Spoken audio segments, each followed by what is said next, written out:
नमस्कार, श्री स्वामी समर्थ. कसे आहात सगळे? स्वागत आहे तुमचं आपल्या एका नवीन ब्लॉगमध्ये. तुमचं निकिता शिंदे ब्लॉग्स या चॅनलवरती पुन्हा एकदा स्वागत आहे. आपण आज पुन्हा एकदा नवीन रेसिपी सहित आलो आहोत. आज आहे गुरुपौर्णिमा. सो हा गुरुपौर्णिमा स्पेशल असा ब्लॉग आहे. आजच्या दिवशी मी नैवेद्यासाठी काय केलं, आज पुरणपोळी करणार आहे. परत जे पण नैवेद्यामध्ये जे काही करेन ते सगळं तुमच्यासोबत मी शेअर करेन. पुरणपोळी आणि गुरुपौर्णिमेसाठी का आज केली असा तुम्हाला प्रश्न असेल तर आज स्वामी समर्थांना पुरणपोळी खूप आवडते. पुरणपोळी म्हणजे बेसनाचे जे पण पदार्थ असतात, जसं पुरणपोळी असेल किंवा बेसनचे लाडू असतील, बेसनचे पदार्थ त्यांना भरपूर आवडतात. त्यामुळे म्हटलं आज पुरणपोळी करावं गुरुपौर्णिमेनिमित्त छान असा नैवेद्य. तर मग आजच्या व्हिडिओमध्ये तुम्हाला ते सगळं बघायला मिळेल. अशाच नवनवीन रेसिपीज तुमच्यासाठी मी नक्की घेऊन येत जाईन. नवीन नवीन आपले ट्रॅव्हल ब्लॉग्स असतात, बऱ्याच ठिकाणी आपण जातो फिरायला, त्या सगळ्याचे व्हिडिओ तुम्हाला बघायला मिळतात आपल्या चॅनलवरती. कसे वाटतात नक्की कमेंट करून सांगा. परत असे वेगवेगळे कुठल्या गोष्टींवरती तुम्हाला व्हिडिओ बघायला आवडतील हे सुद्धा कमेंट करून सांगा. व्हिडिओ आवडला तर नक्की चॅनलला सबस्क्राईब करा आणि आपल्या मित्रमैत्रिणींसोबत शेअर करा. सगळ्यांना गुरुपौर्णिमेच्या खूप खूप शुभेच्छा. चला तर मग आता आपण रेसिपीकडे वळूया. चला तर आता मी सगळ्यात पहिले पुरणपोळीचं आपण पीठ मळून घेऊया. त्याच्यासाठी मी इथे मैदा घेते.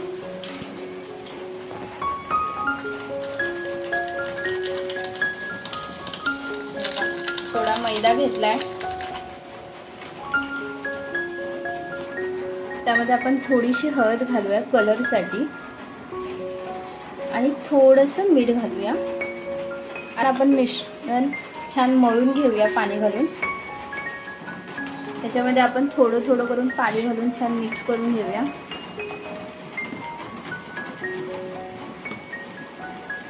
आता काही ठिकाणी पुरणपोळ्या करताना तेलावर सुद्धा बनवतात, म्हणजे तेलावरती पीठ असं लाटलं जातं. काही ठिकाणी पीठ सुकं पीठ लावून लाटतात. प्रत्येक ठिकाणची वेगवेगळी पद्धत असते. हे बघा, आपण आता हे छान मिक्स करून घेऊया.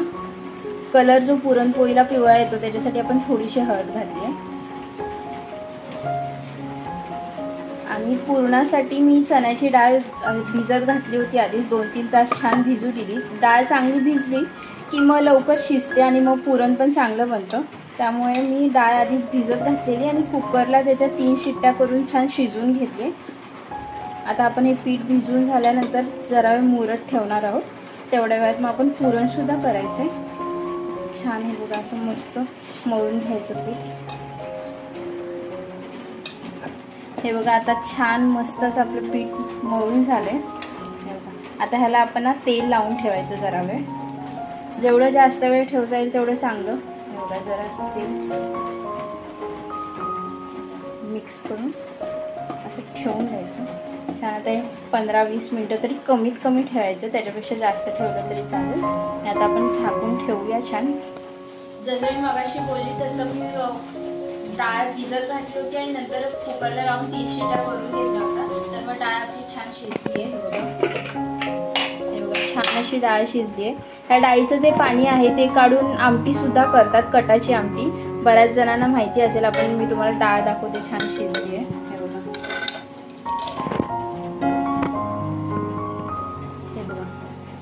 चांगली शिजली आहे डाळ. चांगली शिजली की पुरण खूप चांगलं बनतं आणि लवकर तयार होतं, म्हणजे जास्त त्याच्यामागे मेहनत घ्यायला लागत नाही. आता ही आपण डाळ तशीच झाकून ठेवूया थोडा वेळ.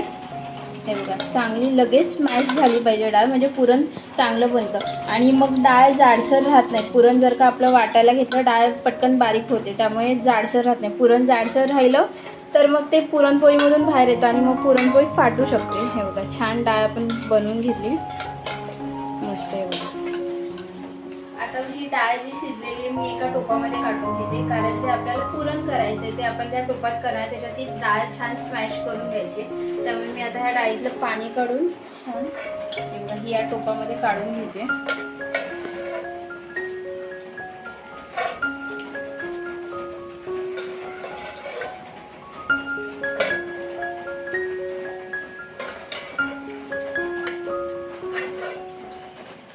जेवढी मला पुरणासाठी डाळ हवी ती मी ह्या टोपामध्ये काढून घेतली. उरलेली थोडीशी डाळ आणि हे डाळीचं पाणी जे आहे ते मी ह्याच्यात ठेवलंय. हे मी आता कटाची आमटी नंतर करेन, त्याच्यासाठी यूज करेन. आणि हे आपण पुरणासाठी मी काढून घेतलेली ही डाळ आहे, ही आपण थोडीशी अशी चमच्याने स्मॅश करून घ्यायची. बघा, छान शिजली डाळ की मस्त अशी स्मॅश होते. हे बघा,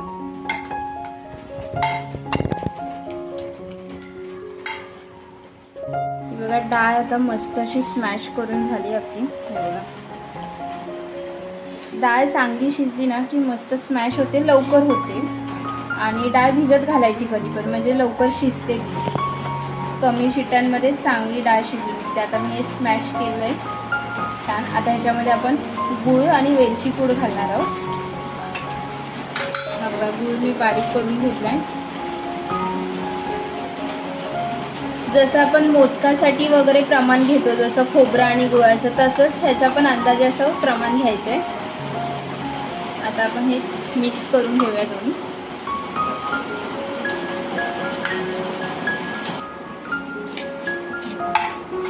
मस्त असं मिक्स करून घेऊया आपण. आणि आता हे आपण गॅसवर ठेवूया.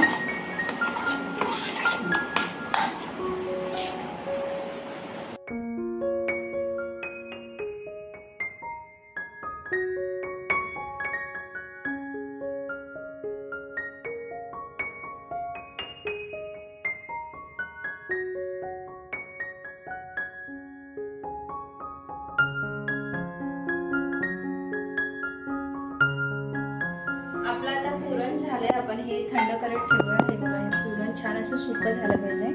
मस्त असं ना त्याचा असा गोळा बनवता असा आला पाहिजे. बघा असं छान सुकं झालंय.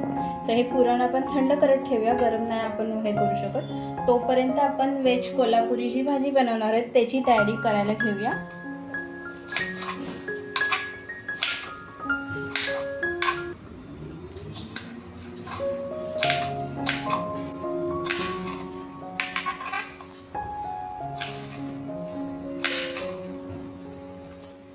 व्हेज कोल्हापुरीसाठी मी पहिले त्याची ग्रेव्ही तयार करून घेणार आहे. ग्रेव्हीसाठी मी इथे कांदा, टोमॅटो, मिरची कापून घेतलेली आहे.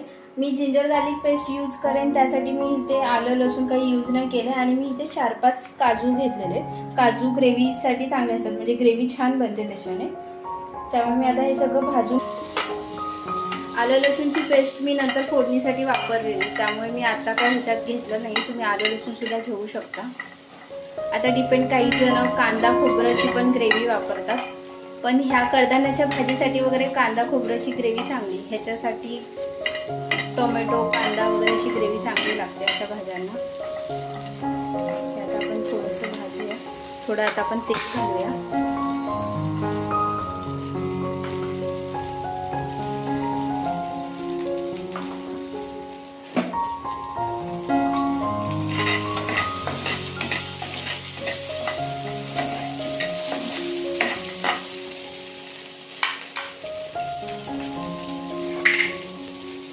थोडं जिरं घालूया. मोस्टली ही ग्रेव्ही आपण तयार करायची, ह्याच्यात जेवढं मॅक्स टू मॅक्स सगळ्या गोष्टी ॲड करता येतील तेवढं ॲड करून घ्यायच्या. नंतर मग आपण ग्रेव्हीला छान फोडणी देऊन भाज्या आपल्याला ज्या हव्यात आपल्या आवडीच्या त्या डायरेक्ट घालायच्या. आता जरा हे करते, त्याच्यामध्ये थोडंसं मीठ घालते, त्याच्याने कांदा लवकर मऊ पडतो.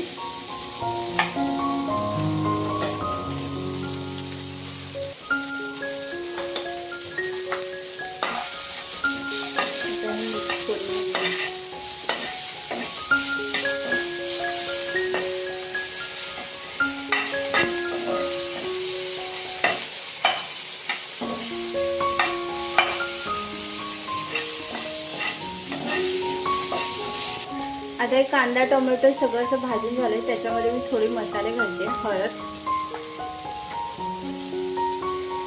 1 चमचा धना पावडर आणि तिखट. आता तुम्ही तिखट आत्ता घालणार आहात, नंतर घालणार नाही, त्यामुळे आत्ताच तुम्हाला हवं तेवढं घालून घ्यायचं. आता छान तिखट वगैरे घालून मिक्स करते. थोडंसं आपण पाणी घालूया.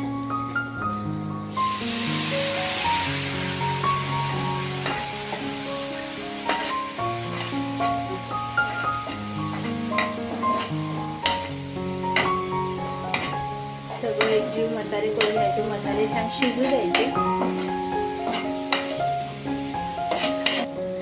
हे बघा आता छान आपलं कांदा टोमॅटो वगैरे एकदम मस्त शिजलंय बघा. आता मी गॅस बंद करते आणि आता हे मिक्सरला एकदा आपण वाटून घेऊया.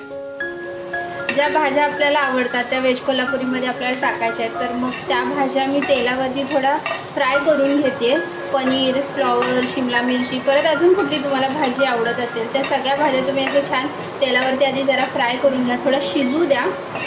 मी आता इथे तेल गरम करत ठेवले. आपण जे ग्रेव्ही बनवली होती त्याच्यामध्ये आलं लसूणची पेस्ट नव्हती घातली किंवा आलं लसूण आपण यूज नव्हतं केलं, त्यावेळी मी इथे थोडी आलं लसूणची पेस्ट घालते.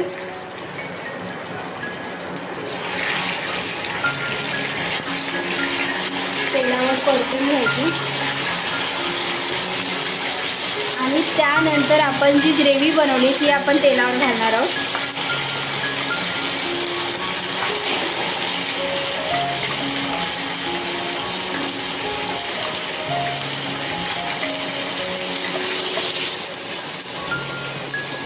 छान ग्रेव्ही आपण परतून घ्यायची. कांदा टोमॅटो वगैरे शिजलाय त्यामुळे ही ग्रेव्ही पण लगेच असं तेल सोडायला लागेल. हे बघा,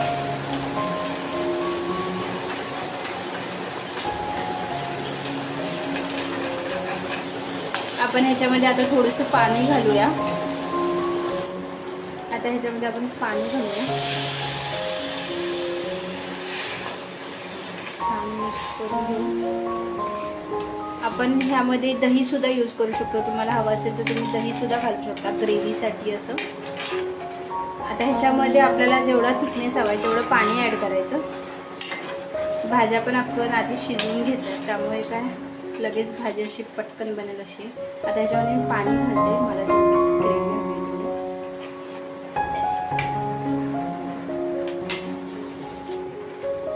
मी आता ह्याच्यामध्ये मीठ घातले आणि आता ह्या भाज्या ज्या मी मगाशी शिजवून घेतल्या होत्या त्या घालून घेते. तुम्हाला ज्या आवडतील त्या भाज्या घाला. मी इथे फ्लॉवर, पनीर वगैरे असं घेतले.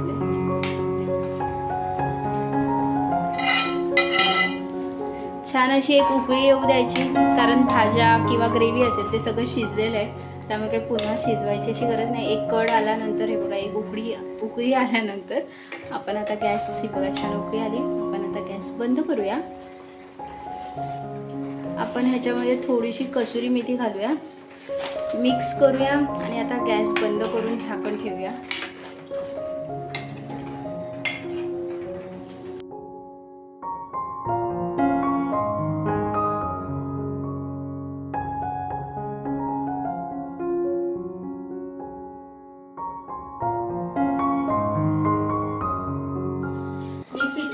आपण जे पुरण बनवलं होतं त्या सगळ्याचे गोळे करून घेतलेले. आता मी ते दोन्ही मिक्स करते. हे बघा, आता मी इथे हा पिठाचा गोळा घेतलाय. पुरण हे असं छान लाडू सारखं वळता आलं पाहिजे, सुकं पाहिजे, मग ते छान भरलं जातो.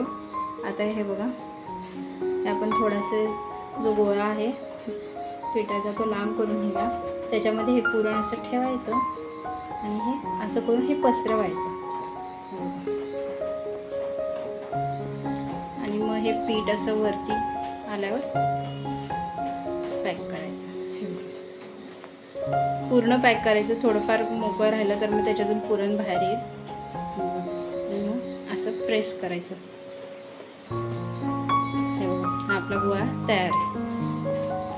असेच मी आता सगळे गोळे असे भरून घेते आणि मग आपण पुरणपोळ्या करूया. हे बघा, मी आता हे असे गोळे करून घेतले. ते आपल्याला आधी ह्या फॉर्ममध्ये करून घ्यायचे. हे बघा, दाखवते मी. हे पीठ असं थोडं लावून घ्यायचं, ते ठेवून असं प्रेस करून ना ते सगळीकडे ना ते पुरण पसरेल असं स्प्रेड करायचं आधी जरासं हाताने, म्हणजे पुरण सगळीकडे स्प्रेड होतं. जर का आपण डायरेक्ट लाटायला घेतलं ना ते पुरण एकाच साईडला जातं. हे बघा, आता हे सगळीकडे स्प्रेड झालंय पुरण. आता आपण पीठ लावून लाटायला चालू करूया.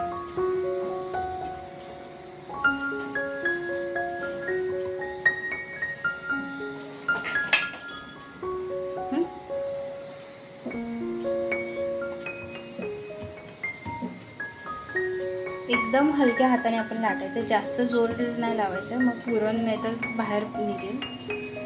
एकदम हलक्या हाताने. आता काही जण गव्हाच्या पिठाची सुद्धा पुरणपोळी करतात, ती लाटायला जरा जास्त सोपी असते. हे बघा, छान आपल्याला पुरण आतमधलं असं दिसतंय बाहेर. आपली पुरणपोळी लाटून झाली.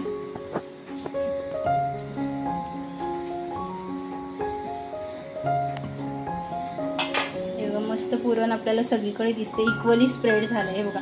शेवटच्या टोकापर्यंत असं इक्वली स्प्रेड झालेलं दिसते. जर डायरेक्ट गोळा तसंच आपण लाटायला घेतला असता तर ते एका साईडला असं स्प्रेड झालं असतं. तव्यावर तेल लावून घेऊया आणि ही आपली पुरणपोळी.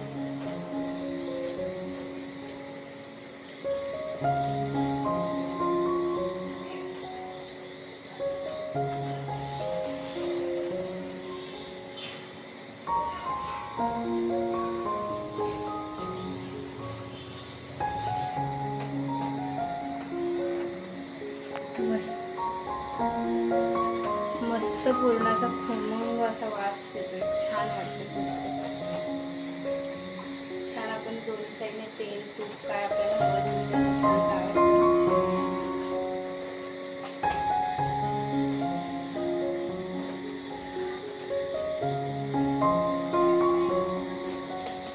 मस्त अशी पुरणपोळी आपली फुगली आहे. आता आपण काढून घेऊ.